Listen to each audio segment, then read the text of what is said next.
नमस्कार।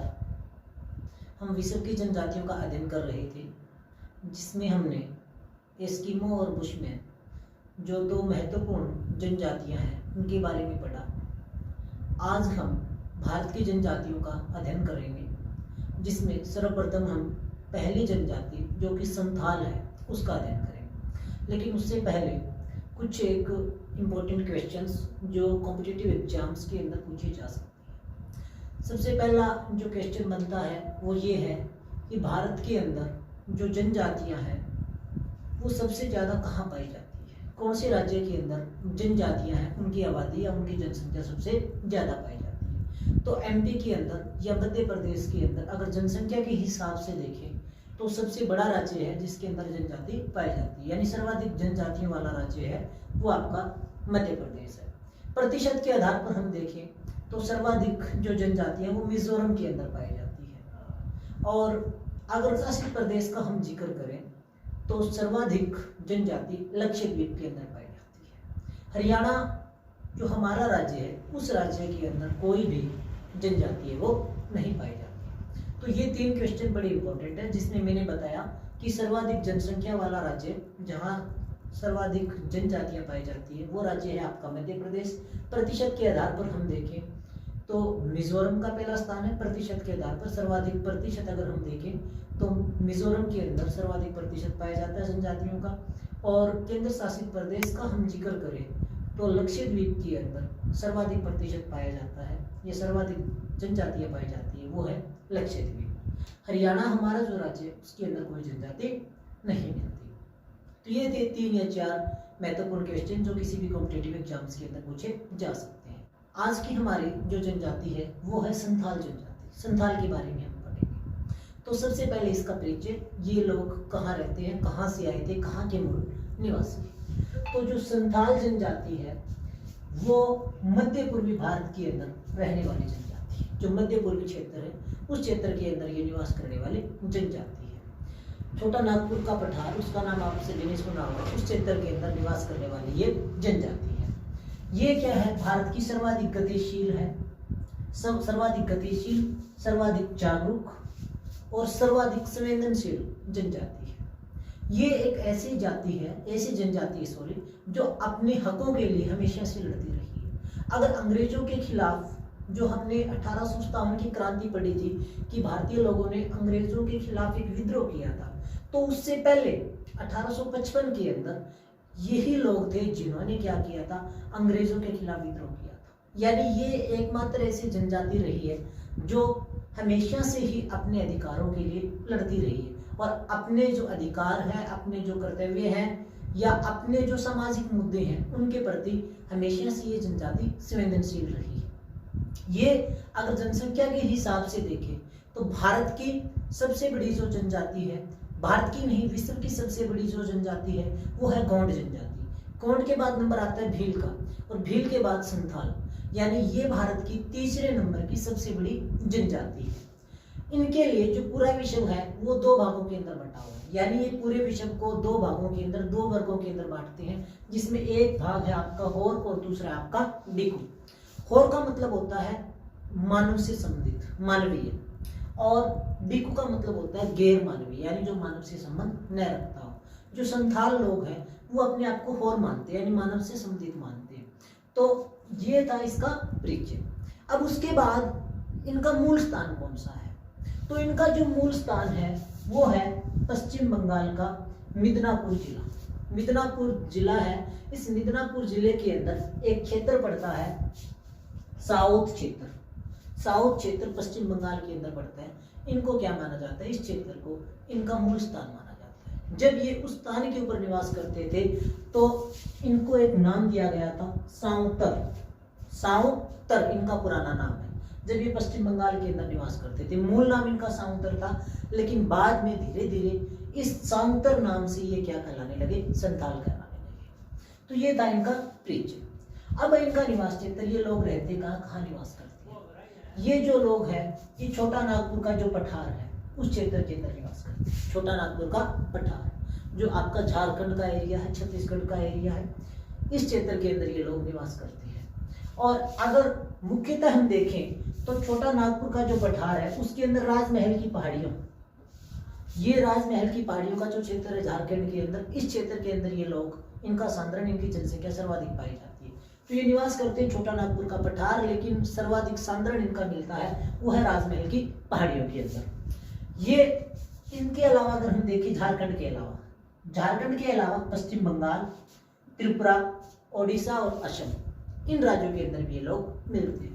लेकिन यहाँ एक बड़ा और इम्पोर्टेंट क्वेश्चन आता है कि असम के अंदर जो संथाल लोग हैं उनको अनुसूचित जनजाति नहीं, अनुसूचित जाति का दर्जा प्राप्त है। यानी जो असम के अंदर रहने वाले जो संथाल है वो जनजाति के अंदर शामिल नहीं है, वो अनुसूचित जाति के अंदर।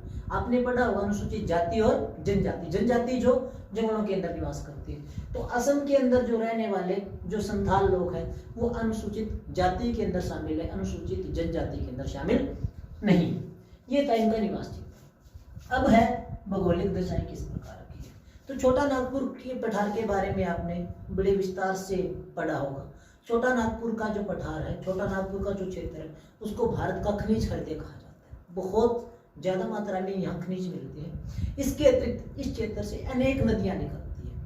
अनेक नदियां निकलने के कारण ये जो क्षेत्र है, एक तो उबड़ खाबड़ क्षेत्र है, दूसरा ये क्या है, एक विच्छेदित क्षेत्र है। विच्छेदित क्षेत्र का मतलब क्या है, जो नदियों के द्वारा काट दिया गया हो। तो इस क्षेत्र से अनेक नदियां निकलती है, उन नदियों के कारण ये क्या है, कटा फटा क्षेत्र है, विच्छेदित क्षेत्र है। इसके अतिरिक्त इस क्षेत्र की जो जलवायु है वो उष्णकटिबंधीय मानसूनी प्रकार की है। यहाँ गर्मियों के अंदर गर्मी बहुत ज्यादा पड़ती है, गर्मियां हैं उसके अंदर जो आपका टेम्परेचर है वो 40 से 45 डिग्री सेल्सियस के बीच पहुंच जाता है। लेकिन सर्दियों का जो तापमान है वो ज्यादा नीचे नहीं जाता, यानी गर्मियों के अंदर गर्मी ज्यादा पड़ती है लेकिन सर्दियों के अंदर सर्दी ज्यादा नहीं पड़ती। सर्दियों का जो तापमान है वो कभी भी 10 डिग्री सेल्सियस से नीचे नहीं जाता।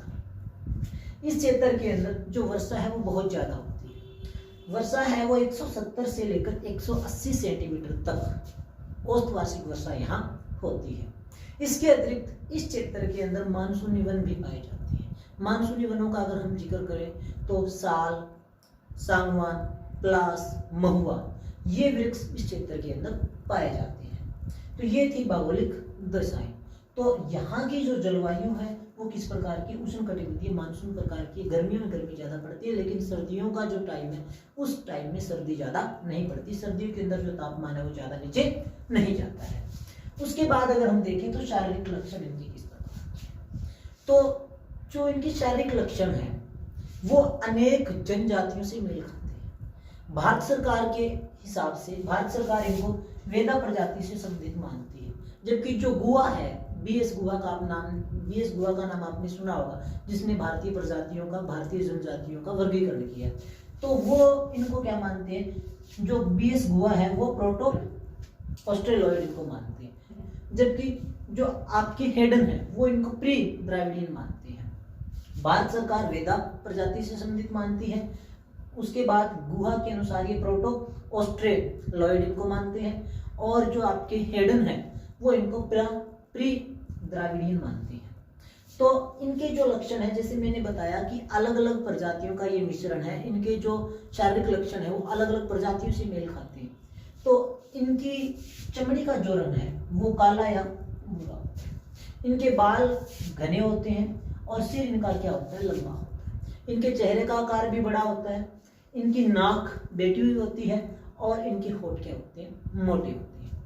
उसके बाद अगर हम देखें तो ये व्यवसाय क्या करते हैं, तो जैसे मैंने बताया कि ये मुख्य रूप से इनका जो निवास स्थान था, जो पहले वो था पश्चिम बंगाल का ये मिदनापुर जिला, तो ये मुख्य रूप से अगर इनके मूल स्थान के हिसाब से देखें तो शुरू से ये क्या रहे हैं, आखेटक और संग्राहक रहे। आखेटक का मतलब ये शिकारी रहे और संग्राहक का मतलब क्या होता है, जो भोजन इकट्ठा करने वाले रहे हैं। लेकिन वर्तमान समय के अंदर हम देखें तो ये क्या करते हैं, कृषि कार्य करने लग गए हैं। कृषि करते कैसे हैं, ये आदिम ढंग से कृषि करते हैं। आदिम ढंग से कृषि करने का मतलब क्या है कि खेतों के अंदर ये किसी प्रकार की सिंचाई नहीं करते, वर्षा के ऊपर ही डिपेंड है कृषि।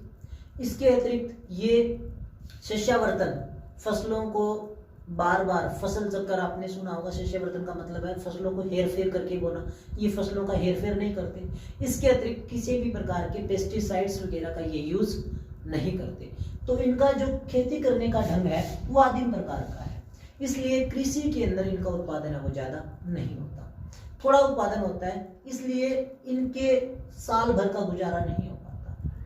इसलिए कृषि के साथ साथ ये क्या करते हैं, कुछ दूसरी क्रियाकलापों के अंदर भी शामिल होते हैं, दूसरे क्रियाकलाप भी करते हैं, जिसके अंदर ये क्या करते हैं, मछली पकड़ने का काम करते हैं। इसके अलावा ये लोग वनों से क्या करते हैं, कंदमूल, फल फूल, ये चीजें इकट्ठी करते रहते हैं ताकि इनके भोजन की आपूर्ति हो सके। तो इनका व्यवसाय क्या है, मुख्य रूप से कृषि करना है। कृषि के साथ ये क्या करते हैं, शिकार भी करते हैं और भोजन का संग्रहण करते हैं, जिसके अंदर जंगलों से ये क्या करते हैं, फल फूल और कंदमूल क्या करते हैं, इकट्ठे करते हैं। व्यवसाय के बाद अगर हम देखें तो भोजन, भोजन जैसे मैंने अभी बताया कि ये क्या करती हैं, अब वर्तमान के अंदर ये खेती करते हैं। तो खेती के अंदर अगर हम देखें तो चावल का उत्पादन ये लोग करते हैं, क्योंकि यहाँ हमने पढ़ा है कि वर्षा है वो 170 से 180 सेंटीमीटर के आसपास हो गई। तो ये लोग क्या करते हैं, चावल का उत्पादन करते हैं और ये खाते भी क्या है, चावल खाते हैं। उबला हुआ चावल इनका प्रिय भोजन है, जिसको दाहा कहा जाता है स्थानीय भाषा के अंदर। दाहा क्या है, उबला हुआ चावल है जिनको ये लोग खाते हैं। उबला हुआ चावल खाते हैं और चावल से बने अगर कोई विशेष अवसर होता है, कोई त्योहार होता है, उस टाइम ये क्या करते हैं, चावल से अलग अलग प्रकार के व्यंजन बनाते हैं, यानी चावल खाने के बड़े शौकीन होते हैं। इसके अलावा ये क्या करते हैं, मक्का, बाजरा और ज्वार जो मोटा अनाज है उसकी क्या करते हैं, रोटी भी खाते हैं। इसके अलावा ये लोग नशा करते हैं और नशे के अंदर हम देखें तो ये शराब पीते हैं। शराब दो मैंने नाम लिखे हैं, एक तो हांडी और एक पोदरा। जो हांडी शराब है वो चावल से बनाई जाती है, जो सुखाए गए चावल है उनसे ये शराब बनाते हैं, जिसको हांडी बोला जाता है। इसके अलावा जो महुआ है, महुआ के फूलों से क्या करते हैं, ये एक शराब बनाते हैं जिसको पोदरा कहा जाता है। तो ये लोग क्या करते हैं, शराब पीते हैं, जिसमें एक तो मैंने आपको बताया हांडी। हांडी शराब कौन सी है, जो उबले हुए चावलों से बनाई जाती है।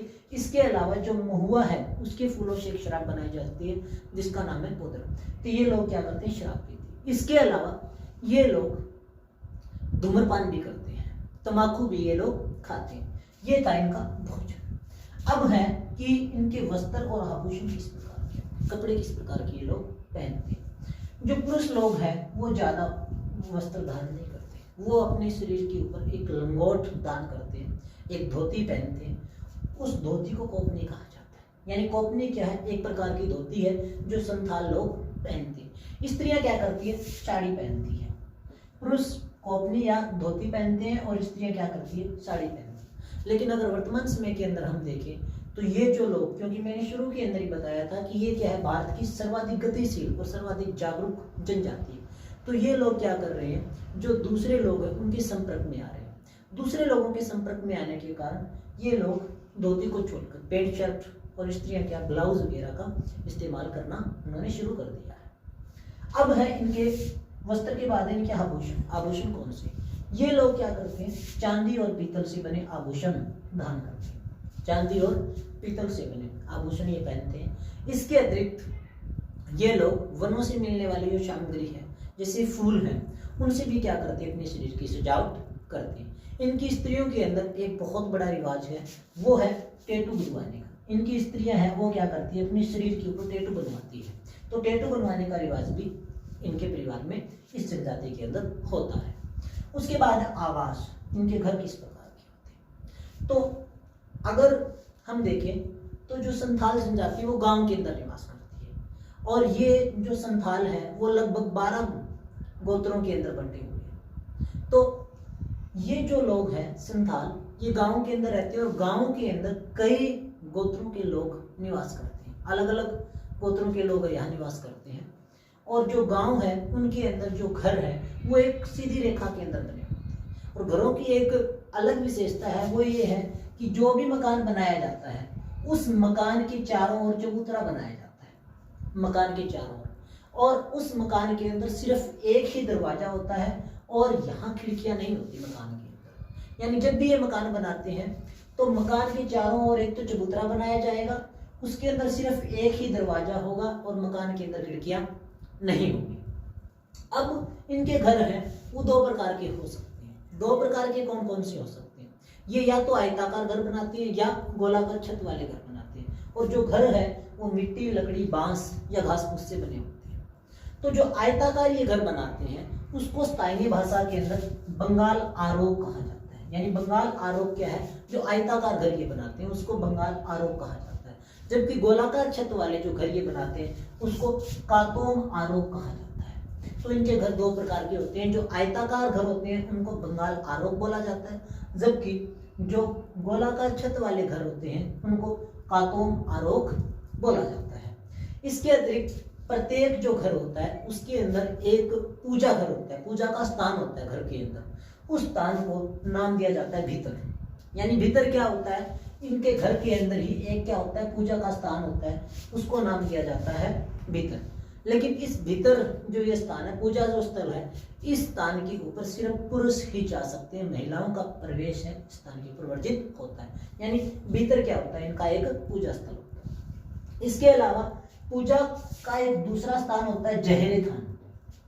जहरे थान ये भीतर तो मैंने बताया कि इनके घर के अंदर बना होता है, लेकिन जो जहरे थान है वो एक दूसरा पूजा का स्थान होता है। ये क्या करते हैं, जहाँ वृक्षों का झुंड होता है उस झुंड के अंदर ये मानते हैं कि यहाँ देवी देवताओं का वास होता है, और उसी झुंड की ये क्या करते हैं, पूजा करते हैं। जहाँ बहुत सारे पेड़ पौधे एक जगह हो उस झुंड की ये पूजा करते हैं, और उस झुंड को यानी वृक्षों का जो झुंड है जहाँ ये लोग क्या करते हैं, पूजा करते हैं, उस स्थान को जहरे थान बोला जाता है। जहरे थान का क्या होता है, एक पूजा स्थल होता है जहाँ क्या है, वृक्षों का झुंड होता है। भीतर तो एक पूजा स्थल जो घर के अंदर होता है, और जहरे थान क्या होता है, बाहर एक थान, जैसे हमारे भी यहाँ होता है पीपल के पेड़ के नीचे एक थान बना दिया जाता है, तो वैसे ही क्या होता है, जहाँ वृक्षों का झुंड पाया जाता है उस स्थान के ऊपर एक पूजा का स्थान ये बनाते हैं जिसको जहरे थान बोला जाता है।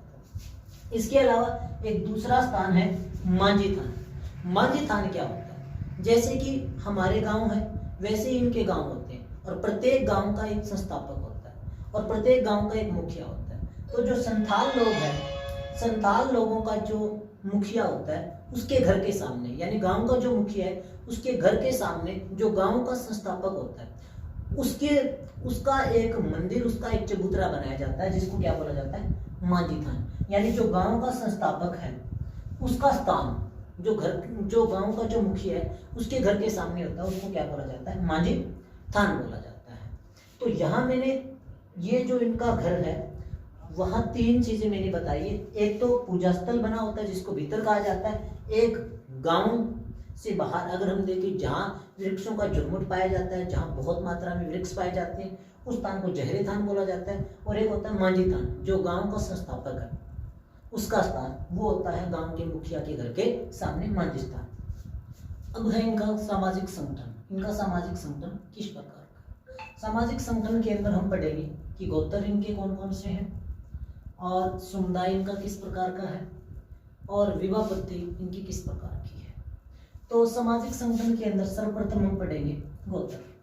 तो जो संथाल लोग हैं वो 12 टोटमी वंशों के अंदर बटे हुए। टोटम का मतलब इनसे इनका गोत्र से है, तो ये क्या है, 12 टोटमी वंशों के अंदर ये लोग बटे हुए हैं। इसके अलावा जो बड़ी इंपॉर्टेंट बात है कि इस जनजाति के जितने गोत्र हैं उन गोत्रों का क्या होता है, एक प्रतीक होता है, एक चिन्ह होता है, और वो चिन्ह किसी पशु, किसी नदी, किसी पक्षी या किसी पौधे या किसी वृक्ष के नाम पर हो सकता है। तो ये एक ऐसी जनजाति है जो अपने गोत्र का नाम किसी नदी या ऐसे बोल सकते हैं किसी प्राकृतिक वस्तु के नाम पर रखती है।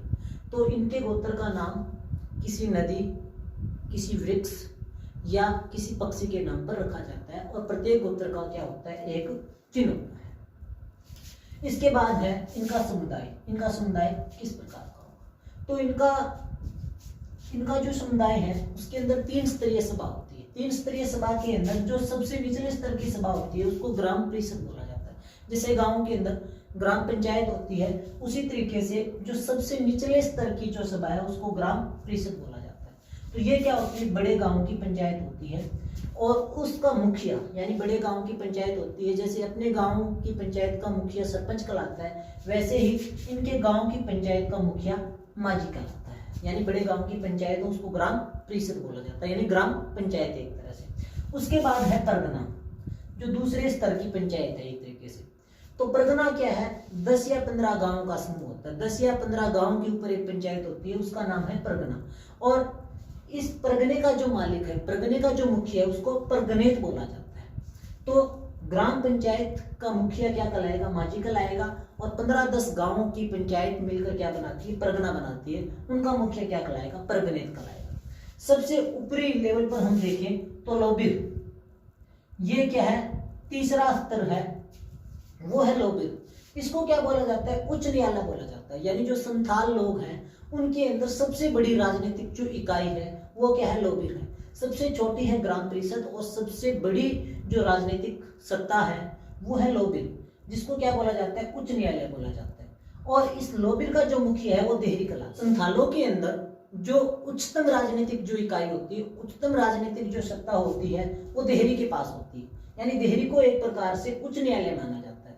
तो अगर जो गांव के लोग हैं या परगने के लोग हैं, मांझी या परगनेत के द्वारा जो किए गए निर्णय हैं उससे संतुष्ट नहीं है, तो वो कहाँ जा सकते हैं? लोबिर का जो मुखिया है देहरी, उसके पास जा सकते हैं। यानी यहाँ लोबिर के अंदर क्या है? मांझी और परगनेत के खिलाफ क्या की जा सकती है? अपील की जा सकती है। यानी इनके जो फैसले हैं उनको क्या किया जा सकता है? यहाँ चैलेंज किया जा सकता है। तो इनकी 3 स्तरीय सभा होती है, जिसके अंदर जो सबसे निचली इकाई है वो है ग्राम परिषद और सबसे ऊपरी कौन सी? आपकी लोबिर है। उसके बाद परिवार। परिवार इनका क्या है? संयुक्त परिवार पाया जाता है। संयुक्त परिवार की व्यवस्था इसमें, और परिवार पितृस्थात्मक होती है। गांव का जो परिवार का सबसे बड़ा या ऐसे बोल सकते हैं सबसे वृद्ध जो व्यक्ति होता है वो परिवार का मुखिया होता है।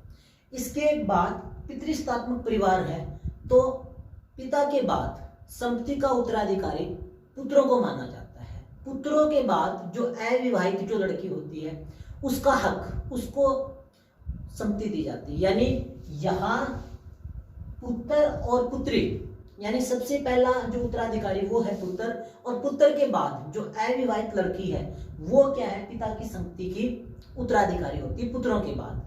और जब तक किसी लड़की की शादी नहीं होती, जब तक वो अविवाहित होती है, तब तक वो क्या है? अपने पिता की संपत्ति मानी जाती है।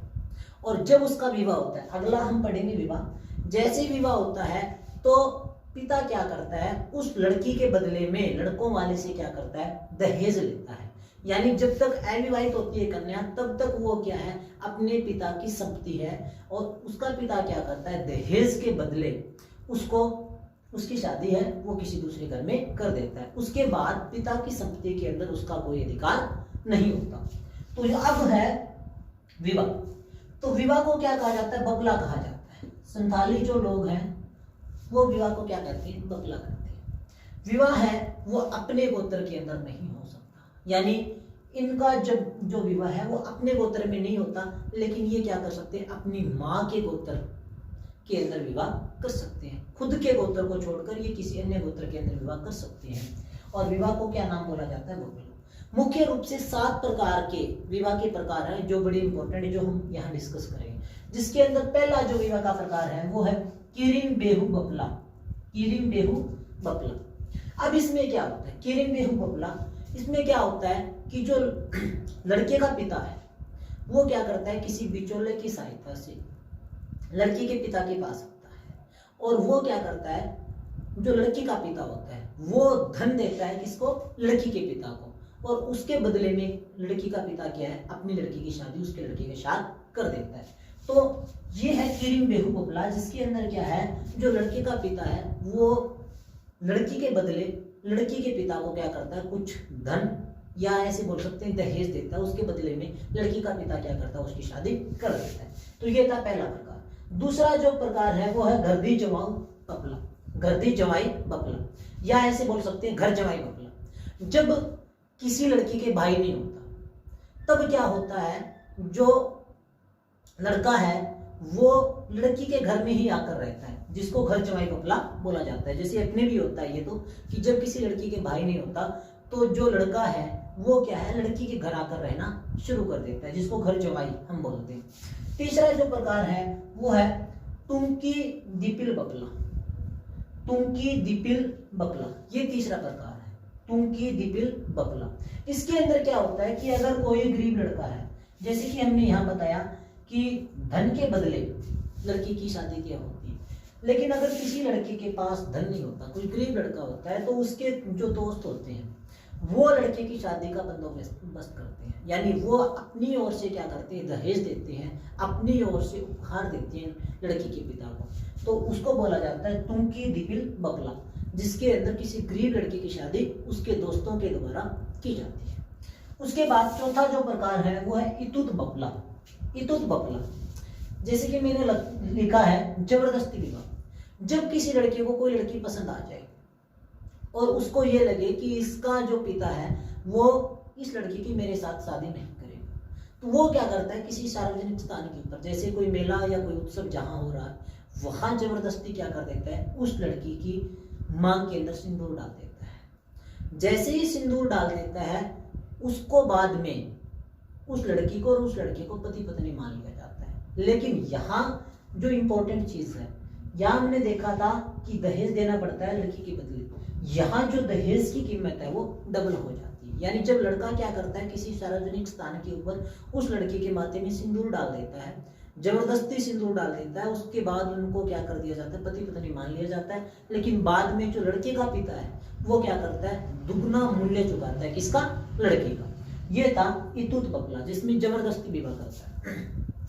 उसके बाद पांचवा जो प्रकार है वो है निर्बलोक बकला। निर्बलोक बकला, निर्बलोक बकला के अंदर क्या है कि जब कोई लड़की जिसकी शादी कहीं तय नहीं हो रही, तो वो लड़की क्या करती है, अपने मनपसंद लड़के के घर जो शराब की जो हांडी है, जैसे मैंने थोड़ी देर पहले आपको बताया था कि ये क्या करते हैं, घर के अंदर शराब बनाते हैं जिसको हांडी बोला जाता है, तो वो लड़की क्या करती है, उस शराब की हांडी के अंदर जाकर बैठ जाती है।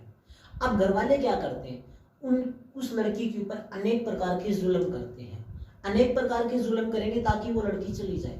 लेकिन अगर वो लड़की उन जुल्मों को सह ले तो जो लड़के वाले हैं वो क्या कर लेते हैं, उस लड़की को अपने घर की बहू के रूप में स्वीकार कर लेते हैं। यानी यहाँ निर्बलोक बकला के अंदर क्या है, लड़की जबरदस्ती से लड़के के घर जाकर बैठ जाती है।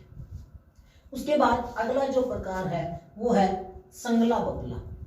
संगला और बकला, संगला बकला है, इसके अंदर क्या है कि जो विधवा औरतें हैं और तलाकशुदा जो पुरुष है उनके रिश्ते होते हैं, वो है आपका संगला बकला। उसके बाद जो लास्ट प्रकार है वो है राजा राजी बकला। राजा राजी बकला जिसको हम लव मैरिज बोलते हैं, कि अगर लड़का और लड़की जो आपस के अंदर विवाह करना चाहते हैं, प्रेम विवाह होता है, तो वो होता है राजा राजी बकला।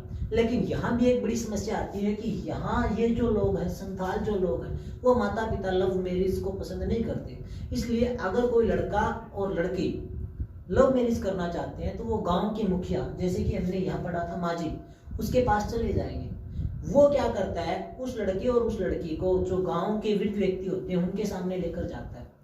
अगर उनको ठीक लगे कि हाँ इन दोनों का विवाह करना ठीक है, तो वो विवाह की क्या कर देते हैं, स्वीकृति दे देते हैं। उसके बाद लड़की और लड़के के जो माता पिता है उनको उन बूढ़े व्यक्तियों की बात माननी पड़ती है और उनका विवाह हो जाता है। तो जो राजा राजी बकला है इसके अंदर क्या होता है, लव मैरिज होती है। तो ये थे विवाह के 7 प्रकार जो हमने पढ़े। इसके बाद अगला जो है वो है उत्सव और संस्कार। कौन कौन से उत्सव मनाते हैं, तो ये मुख्यतः दशहरा जो हम भी मनाते हैं, दशहरा। इसके अलावा ये सहरोई, जंतर और इरोक, ये उत्सव ये लोग मनाते हैं। जो सहरोई है वो संथाल जनजाति का सबसे बड़ा त्योहार है, जो क्या है दिसंबर और जनवरी के महीने के अंदर मनाया जाता है। यानी सहरोई क्या है, इनका सबसे बड़ा त्योहार है, सबसे बड़ा उत्सव है। उसके बाद एक जो दूसरा उत्सव है उसका नाम है जंतर। जंतर क्या है, फसल कटने के बाद मनाया जाने वाला एक त्योहार है जंतर। जब फसल कट जाती है उसके बाद मनाया जाता है जंतर। उसके बाद इरोक एक और उत्सव है, ये क्या है बसंत ऋतु के टाइम मनाया जाता है इरोक। तो इनके 3 उत्सव, वैसे मैंने 4 बताए कि दशहरा भी मनाते हैं, इसके अलावा 3 उत्सव, सहरोई इनका सबसे बड़ा त्योहार है, सहरोई के बाद जंतर और इरोक, ये उत्सव ये लोग मनाते हैं। उत्सव के अंदर ये लोग क्या करते हैं, शराब और चावल से जो बने व्यंजन है उनका ये ज्यादा से ज्यादा प्रयोग करते हैं।